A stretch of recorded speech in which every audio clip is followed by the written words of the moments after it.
بگو اومد جای من کی؟ خودی واسه هرکی، واسه من تو بودی فرشته ولی خواستی بری و واسه دکشی. الان با طرفم ولی یه روزی تو بودی طرفم. میگم خودتو میخوام از صدفم، اگه بام بد چی میچاقم علفم و شدم بعد با تای جایی. میدونی مثل من همه جانی بیرون داوردم بگاهی. بهت گفتم منو اول رایی، مثل منی مثل تو چی؟ رفتم چشم و تالا پاچی قد من نکم و چاقالا دی. میگن شبا رو با دورسم میخوابی، بغل تخت چند تا قرصم میساری.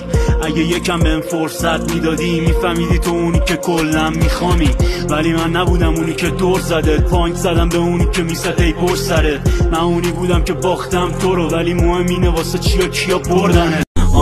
من بودم واسه تو یه آدم دیگه، ولی تش گفتی این رابطه به گانر دیره. توی جمع میشد رو ما دیگه چشام خیره. محو ما بودم ما هم یه عالم دیگه. همین صدایی که میشنوی واسه تو دیوونه یه ردی کی برید پر و بال تو. کی میخری تال تو؟ بهت گفتم هرچی دارم باشه مال تو. های گایز، خوش اومدید به چنل یوتیوب ما. امروز بعد با قسمت 8 برنامه چراغ قرمز مهمون این برنامه‌مون آویده. بریم که ویدیو رو ببینیم. لایک و کامنت و ساب هم یادتون نره. اینجوری دوستشون داری؟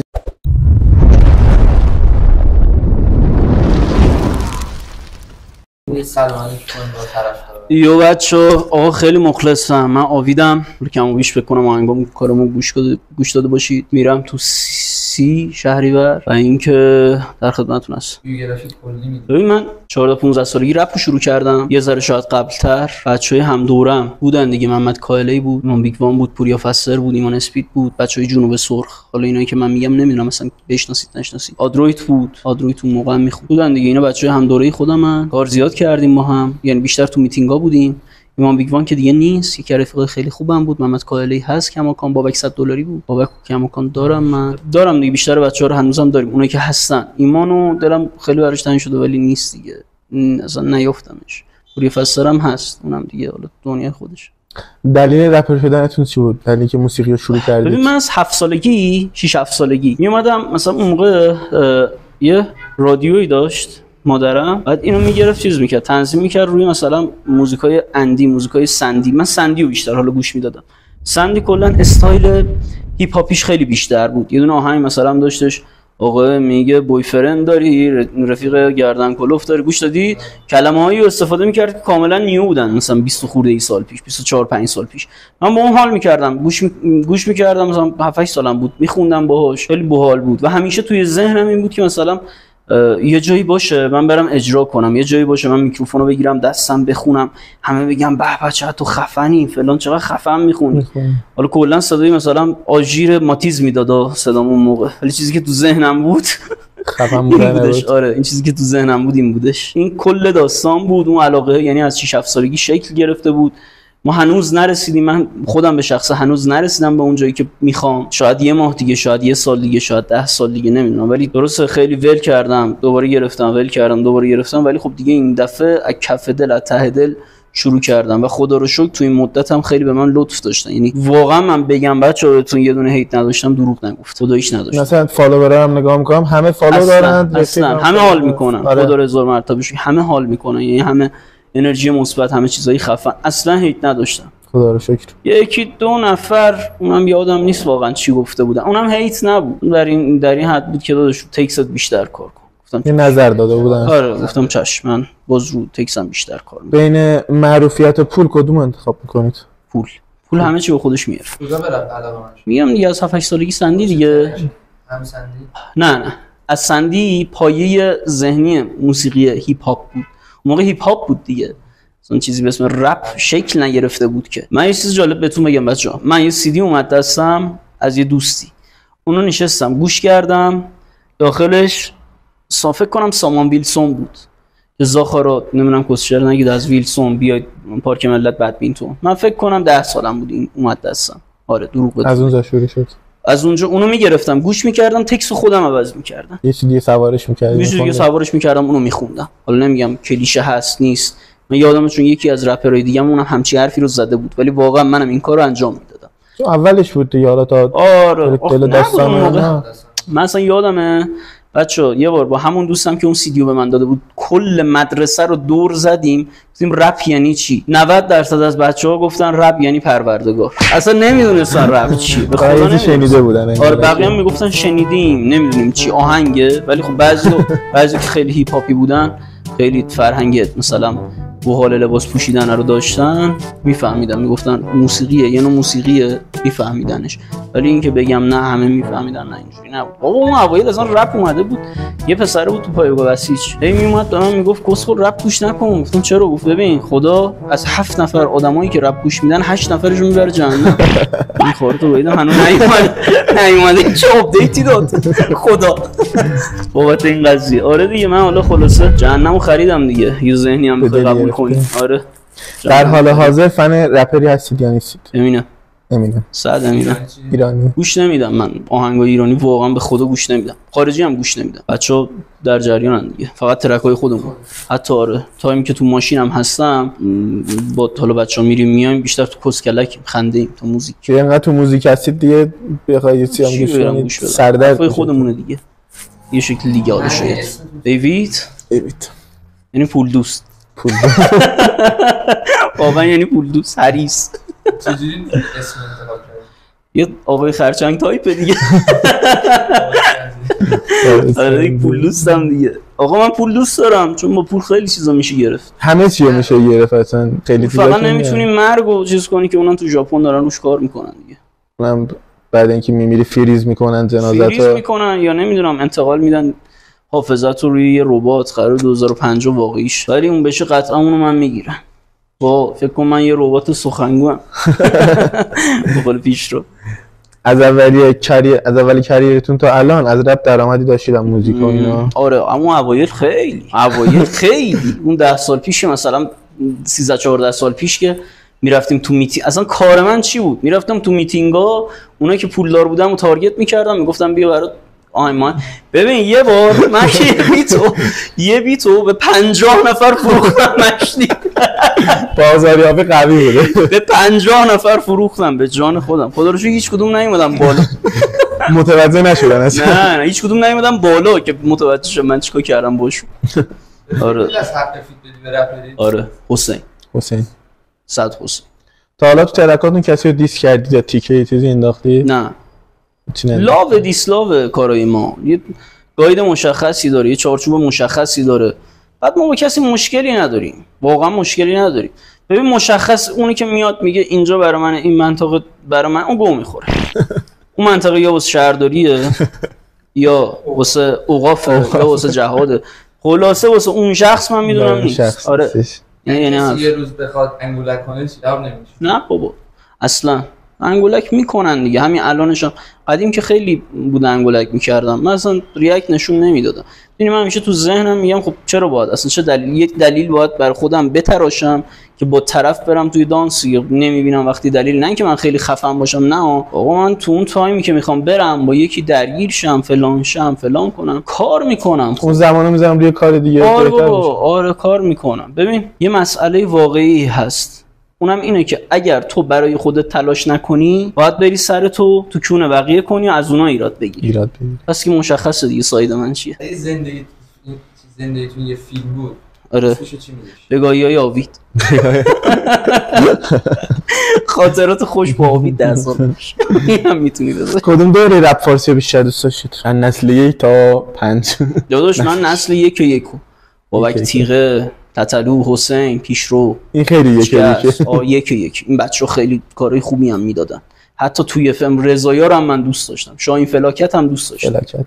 آره اینا رو من همه رو دوست داشتم واقعا. الان اکثرا دیگه کار نمیکنه ولی اون موقع میرفتیم میتینگ بودن، همشون بودن. شاهین فلاکت بود. من با شاهین فلاکت حتی فری هم دارم، با اسم محسن تفریش بزنن تو گوگل فکر کنم بیاره. با علیشمس فری دارم. منو بیتیو بیشتر دوست نمیدونم خداییش خودم. اون لحظه با اون حال و حس و حالم بخونه دیگه. میدونی چی میگم؟ یه لحظه یه چیزی دیدی کلیدیه مثلا میخوره گوش میکنه دیگه تا آخر عمرت اون کلیدش هست تو ذهنت، اون کلیده باید باشه.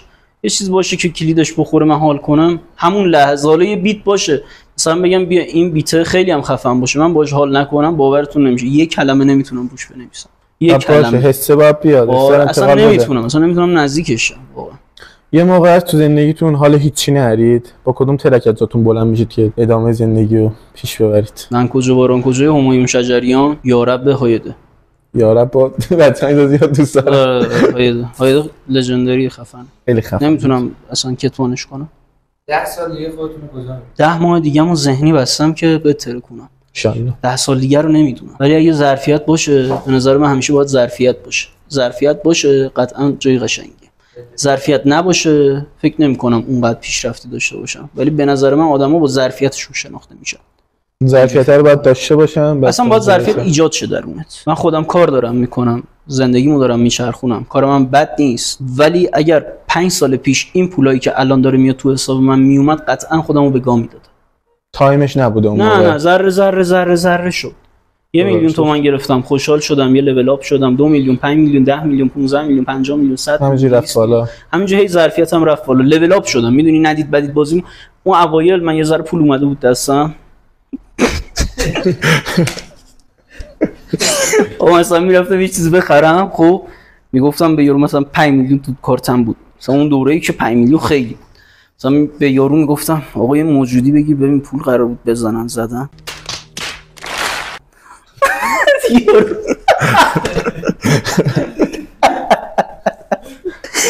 وای چه تبایی بودم خدایا.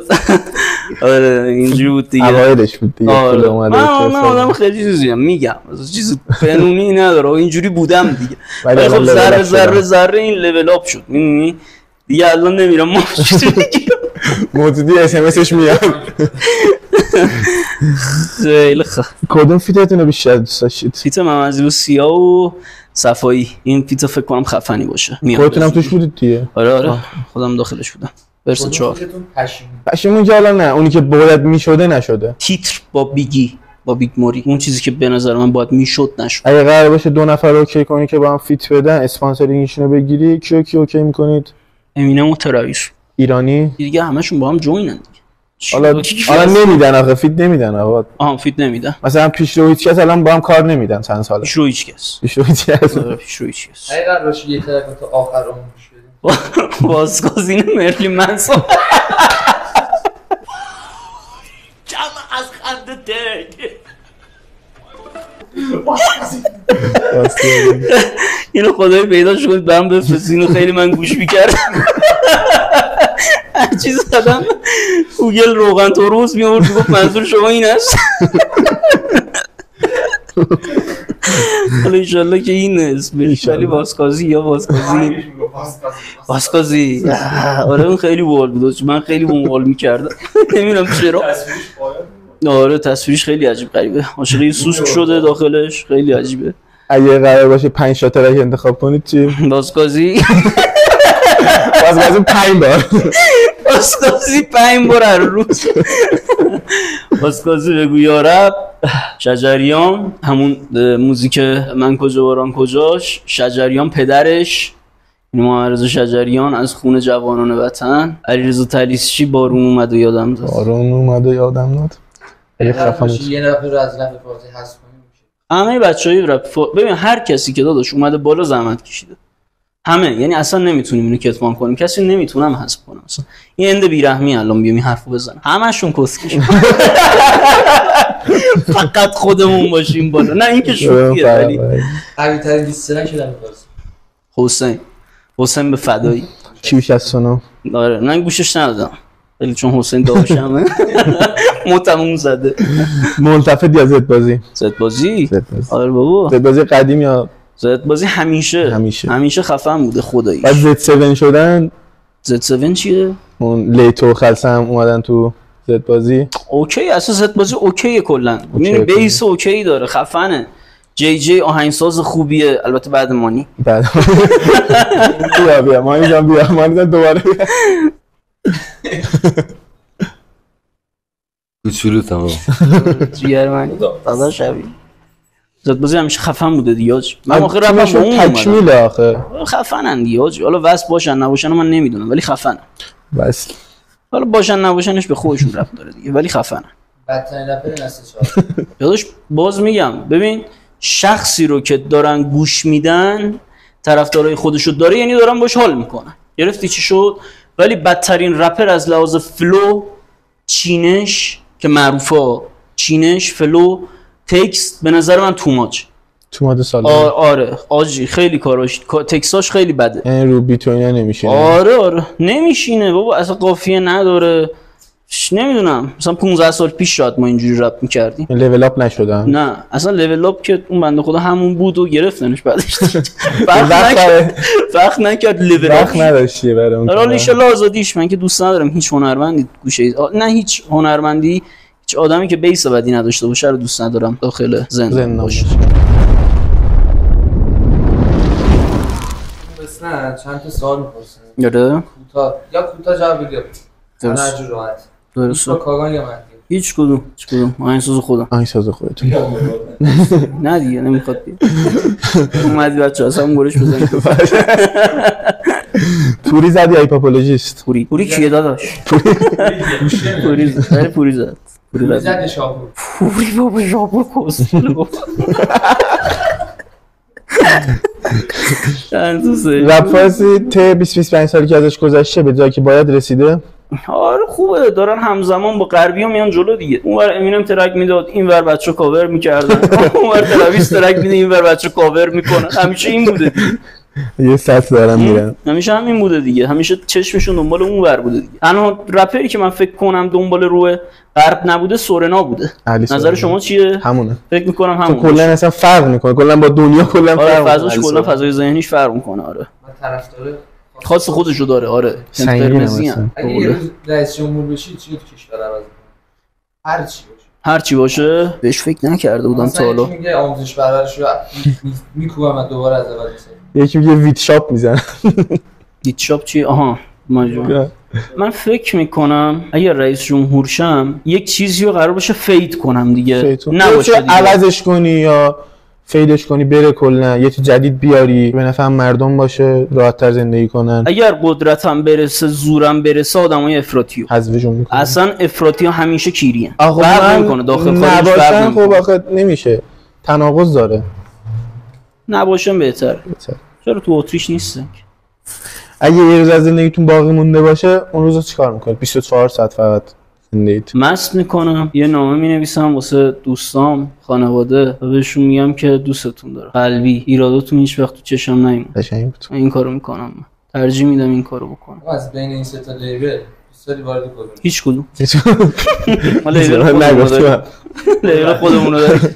والا یه روز نامرئی بشید چیکار میکنید؟ نامرئی انقدر این بانکا پول کم میارن خدا میدونه. یه روز دیگه اوکی کارش انجام میدم. یه روز من کارشو میکنم، نگران نباش. آره تو یه روز من خیلی کار میتونم بکنم. شخصیت‌های مارول 26 نیروی کدوم داشت؟ مثلا مرد عنکبوتی مارول با دی سی فرق میکنه. دی سی جریان متوانه ناوه به برقه. عنکبوتی نیستم ولی سفید میپاشم. آره اسمیه. ببین من یکی از چیزام شباهتام با مرد عنکبوتی میدید چیه؟ نمیتونم تار بزنم ولی چیزای سفید میتونم بپوشم. بزنم خندش دارم. یه عزیزتون رو بریم بعد. اگه یه روز جنسیتتون فرق کنه بلنش تو این دختری چیکار میکنی؟ سنگین میرم پست میدم. پرده فتو میذارم کنار آی پست میدم. هر سربازی که رسید میدم، به هر بچه که زش بود میدم، از بهمه میدم. وقت نمیشه یه جنده کول میشم. میدونی چی میگم؟ خفن تا ایدز بگیرم بمیرم. آره داشت من این کارو میکنم. نمیدونم شما چی کار میکنی؟ برام پلن بلاده. این ستا با کدوم ازدواج میکنی؟ کیو دوست میکنی؟ کیو میکشی؟ پوری صفت تبکر. داشت من میگه که اون باز هم ازدواج کنم. قزوینی هستم ولی که اون باز نیستم. بچه من یه نکته‌ای بگم، تو رو قرآن علموتی نیستید راجع به حشاشین و اینا هنگ ندید. خب آقا حشاشین حسن صبا برای علموته، دقیقا روستای ما پایینشه. نکن ما خودمون نمیگیم. ما نمیگیم به خدا ما خودمون نمیگیم بابا. رو نمیگیم چیو بگیم؟ همه حشاشین کسخوری چیزی هستی. برو استاد خود ببین چی داره، چه میدونم اگه بچه فلان جایی خربزه‌ش خوبه خربزه کن.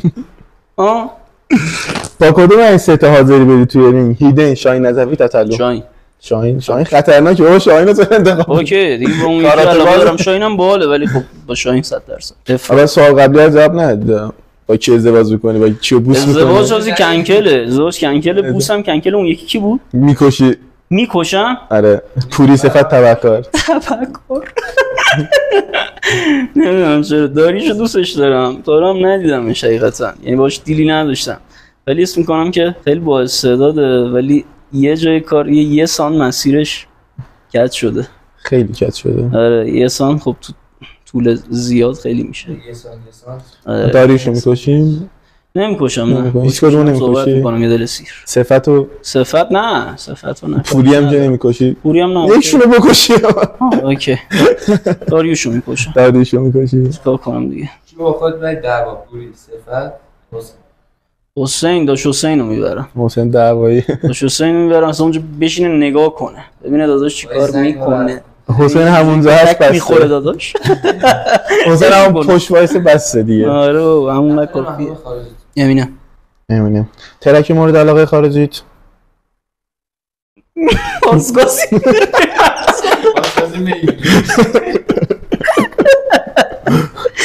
آسگازی این اسم درستش بود ملی منصور. سخته. الان احساسی ترش میکنیم. آره عشق معنی میکنیم. فکر میکنم که فهمیدن و اشتراک عواطف بین همدیگه میشه عشق. فکر میکنم، نمیدونم، مطمئن نیستم. حالا بهش اعتقاد دارید؟ آره 100%. حالا خیانت دیدی؟ نه. اون چیزی که رفیق. آره دیدم الان یه دونه دوست نداری تعریف کنی؟ همچین چیز باحالی هم نیست که آخه. آره خیانم میدونستم آخه طرفم کیریه، گفتم اوکی. از زندگی الانت راضی هستی؟ آره همیشه من راضی بودم. کف خیابونم میخوابیدم راضی بودم. خداش دیدگاهت به کلمه وفاداری؟ اوکی من اوکی ام، یعنی وفاداریه رو خیلی هستم و خودم هم حس میکنم خیلی بچه وفاداری باشم. نمیدونم اینو باید بچه دوستان بگم. صفایی تایید میکنی؟ تایید میکنه. شما هم تایید میکنی؟ تایید میکنه. لایک دیسلایک دو حالته، یا من کارم خوبه یا بچه واقعا دارن درست.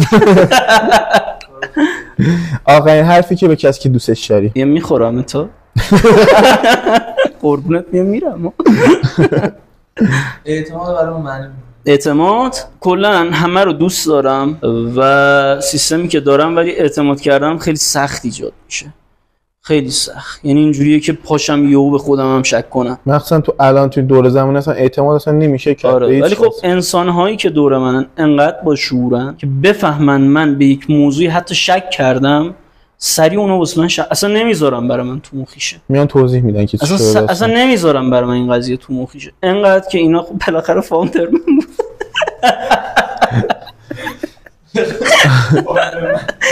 نه ولی جدا اینجوریه واقعا. درستش هم دوستا و رفیقا و خانواده با شعوری دارم، شعورشون خیلی من دوست دارم. حالا گفتید میتینگ و اینا قبلا کار میکردید، بین میتینگ و مارکت کدوم انتخاب میکنید؟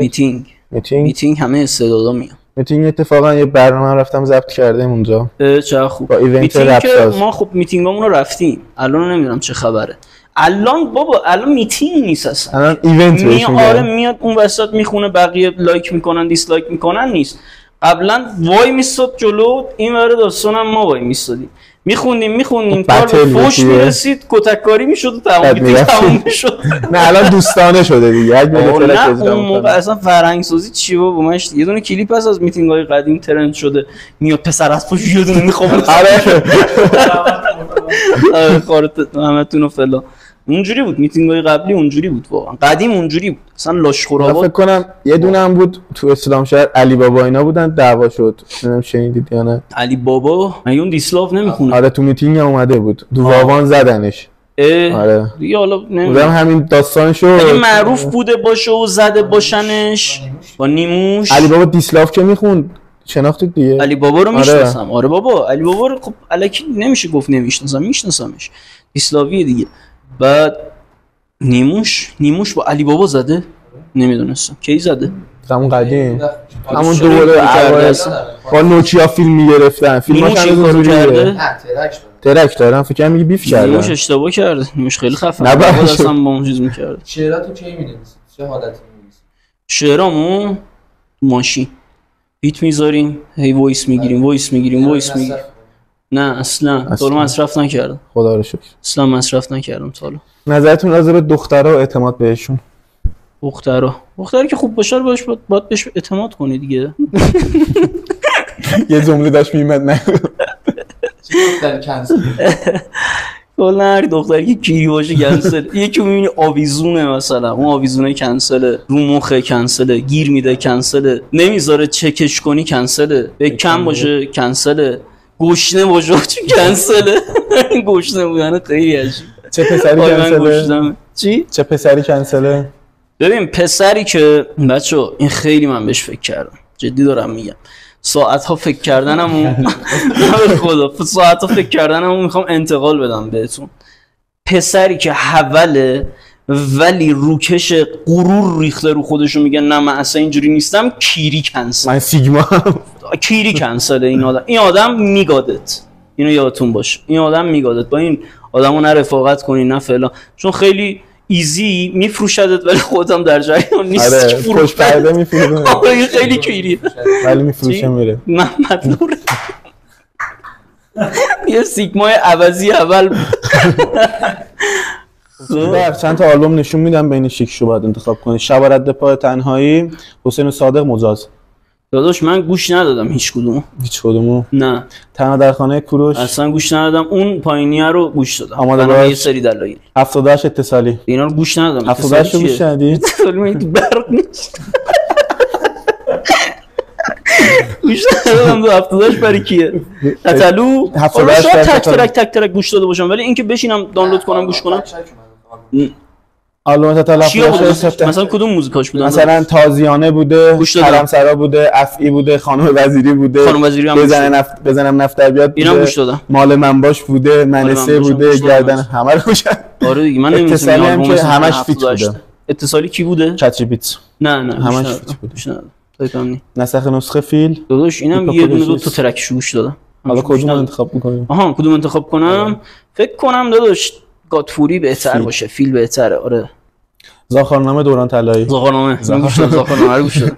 دوران طلایی نبودم اصلا. نه اول سورنا اشتباه خوب بهرام. اون شاخه؟ آره جواز اشتباه خوب داداش. اشتباه خوب من همه‌شو گوش دادم.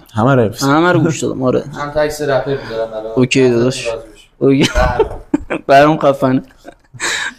پیشون خفنه داداش، خیلی با ادبه. تتلو مردمان بیعشق. من می‌خواستم اینو خیلی غمگین بگم، ریلزشو بده تو خنده بودم. از اول بگم اینو پخش با تفاوت میتره که تو ماج داداش نمیدونم یه ذره نترسه. سر نترسا رو دوست ندارم من. همیشه یه حد ریسکی تو ذهنم دارم من. اوکی نیستم باش. تو زندانم که بود یه ترک سیاسی ازش پخش شد. اصلا اوکی نیستم باش. با افراطی‌ها من اوکی نیستم داداش. این کیه؟ همیرا؟ این کی داداش؟ این فصلی کیه؟ الله قبل بعد رپ فارسی گوش ندادم داداش. نه گوش ندادم. حسین داداشم دوستش دارم آجی. یاسم خیلی دوست دارم. یاس خیلی دوست دارم. سورنا من گوش ندادم. نمیدم. نه نمیفهمم داداش کاراشو.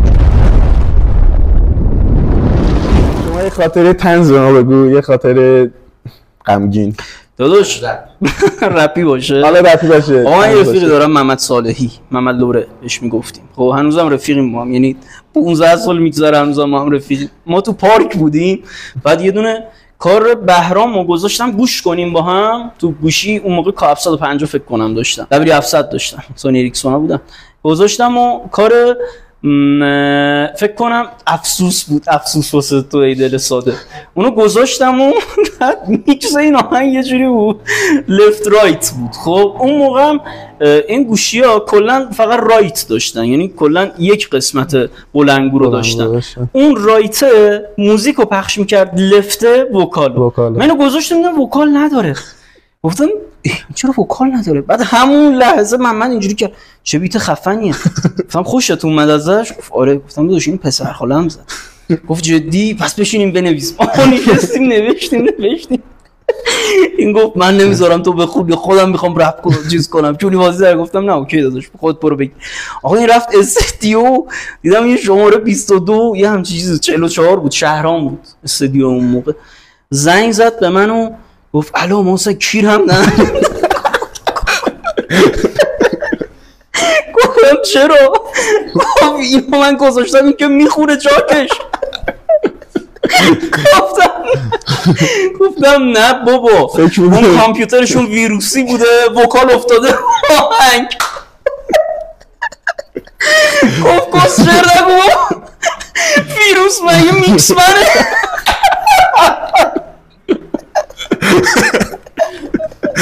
اینقدر شایی بچینه فلانشی خیلی به اون بود دهنش سریس. یه پم تعریف کنید خاطره بعد من یه بار تو همون سالا با محمد دوره پاشو رفتیم استودیو مست بودیم فلاشی ها انداختنمون بیرون پوله اونم خوردن. اینم ترس شد پیاده برگشتیم تا یافت‌آباد. موقع یافت‌آباد بودیم ما با اینم خیلی بد بود. تمام پاهای من تو قوت شهرام پشت اومدیم یافت‌آباد. انقدر وسط راه حالا محمد لوره یه دونه خونه پیدا کرد، یه دونه دختره بود تو آشپزخونه بنده خدا رکابی تنش بود تو همون محل. نمیومد که وایس به پنجره دختر نگاه می‌کرد وسط بارون شدید ها، یعنی ببین 2 دقیقه وای می‌سوزی زیر بارون رنگت میرفت. اون نمیومد که خیس شده بود آب بوده برو مرکز گشت دارم نگاه میکنم آب رئیسیتشو بردم لاشیو. خیلی دوستش دارم، خیلی رفیق قدیمی، خیلی وقت ندیدمش. نظرتون از برنامه چی بود؟ برنامه حاجی جدا از خود برنامه خودتون خیلی آدمای خفنی هستید. من دارم یه روزی بشی که بهتر کنید. سلام داداش چه میدونم سلام فور لایف یا فور رد بول بشید. فور لایف نشید، فور رد بول بشید بهتر کنید. صحبت آخر حاجی این ببین بچه‌ها نتیجه ساعت فکر کردن منه. زمانی که خیلی ناراحت بودم آهنگ واسکوزی مثلا گوش میدم ولی جدا آقا هر چی شد تحت هر شرایطی که شد اون آدمی که کیریه میخواد امید تو ازت بگیره. سعی کن امید تو از دست ندی، یعنی اگه ته چاه افتادی باز امید تو از دست نده. آدم کیری فقط میخواد امید تو ازت بگیره. اون رفیقت که کیری باشه میگه برنامه‌ات خوب نیست، اون رفیقت که بد باشه حال نکنه باهات میگه این چیه داری میکنی، چیکار داری میکنی، اون رفیقت که تخمی باشه برمیگرده میگه میخوای دلغک کنی خودتو، ولی اون رفیقی که خوبه میگه دمت گرم ادامه بده خفنم میدونم کارو میدونم یه روزی میتره کنی. حمایت اصلا آقا حمایت هم نکرد خونسا هم بود باز بهتر از اونیه که کسکش بازی داره در میاره. به نظر من امیده رو هیچ وقت از دست ندید. هر کس اومد بچه‌ها امیدتون رو ازتون بگیره امیدتون رو بگیرید بدید دستش تا بفهم کی طرفه. آقا خفنید دمتون گرم حال کردم. شما خفن ترید. مرسی زنده باشید. خدا نگهدار.